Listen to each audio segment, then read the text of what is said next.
Hello everyone! I'm back. So yung video pala na to na i-share ko ngayon is yung mga ganap while waiting sa train going to Hsinchu City, Taiwan. Yes, first time pala nilang mag-train tatlo. Kaya ganyan yung mga ganap dyan, oh.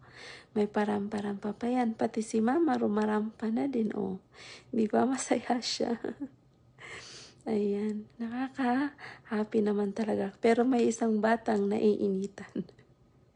Kasi hindi yan sanay mag-commute. Lagi kaming hatid kapag may gala o di kaya laging kasama yung daddy niya sa mga gala namin. Kasi hindi naman kami umaalis nang wala yung daddy niya. Kaya nakapag face mask na din yan kasi madaming tao sa train. O ayan. Inano-ano ko na. Nilakad-lakad ko na para hindi iiyak. And this video pala was taken last May 31. Yes, tama po yung pagkarinig nyo.